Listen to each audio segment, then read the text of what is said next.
Zdravíme vás, dámy a pánové, u našeho dalšího dílu z Redstoneu, jsem tu s Čukým. A dneska, jak podle názvu videa poznáte, se jedná o minigun a tady máme už jedno minigun.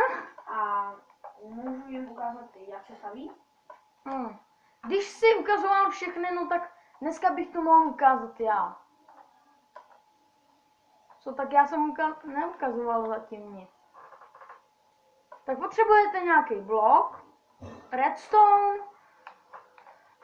redstone torch, lever a dispenser. Tak, blok, na to si dáte takhle.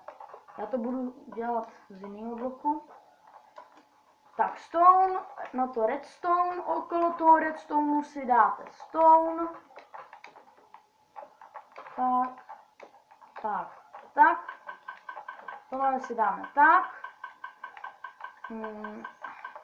Bum. Tak.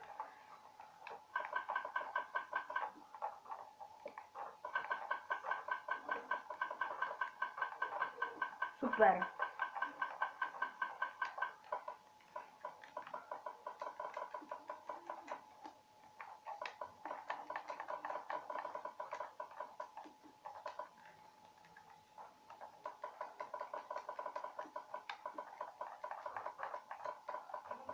Joky, jak to děláš?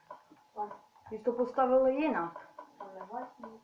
No ale nemá to furt ten význam, jak to děláme doopravdy. Má to takový význam? Nemá moc. Má to větší účinný. Pomalu ani ne. Ano. Takže to středí lepší. Za mě to má volbu. No, takže Joky to udělal trošku jinak a ten vrchní nemá funkční, já to udělal, jak jsem to viděl a funguje to takhle. Mně střílujou všechny 4. A my to budeme sbírat ty šípy, protože prostě potřebujeme, abychom to potom nemuseli čítovat si. Jinak, od koho to máme, Joky? Ještě jednou, protože já to prostě musím zapomenout. Mr. Krabs.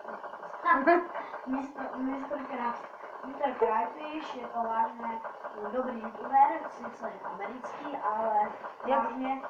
Kdo už asi chodil do 3. třídy, tak musí poznat. Kdo dokonce chodí do anglické školy, no ten už to ví dávno. Asi. Ale může to trošku pochopit. Já třeba mám zrovna tu školu, měl jsem teda tu školu, od který je 3. třída, prostě už a v pohodě jsem nějak rozuměl. No a prostě od něj je to vlastně úplně boží, protože on nám to vysvětlí dopodrobně. Jo, je to asi nějak že to střelí minutu a pomalu 2 minuty, tak hodinu a 55. Minutu a 55.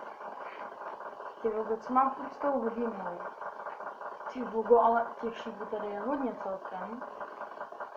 Jinak, hodí se to třeba na nějaký, prostě ty souboje, jak my máme Air Wars, to znamená, že bychom tam někdy mohli přidat, že jo, Joky?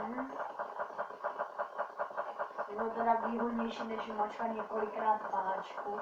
Ano. Kola furt. Tady tohle máte fakt jednoduše. Já ne.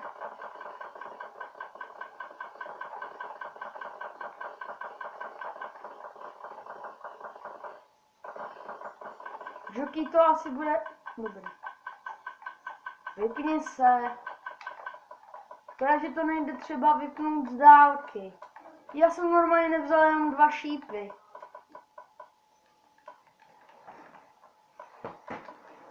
Mně chyběly jenom 2 šípy, tak.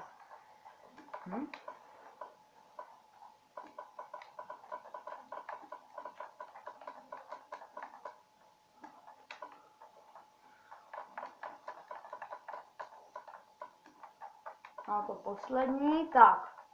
Máme tady bohužel teda 3 miniguny, protože já prostě jsem to nemohl zničit. Tohle je Jokyho vynález, sice není jak ten můj, ale jako furt to funguje. Je to vlastně to stejný, akorát, že je to o 1 No. Ale to tvoje taky šlo, by mohlo jít. Tak a my doufáme, že se vám tento díl líbil. Nezapomeňte dát like, Odběr, či koment. a uvidíme se u dalšího videa, takže čau! Čau.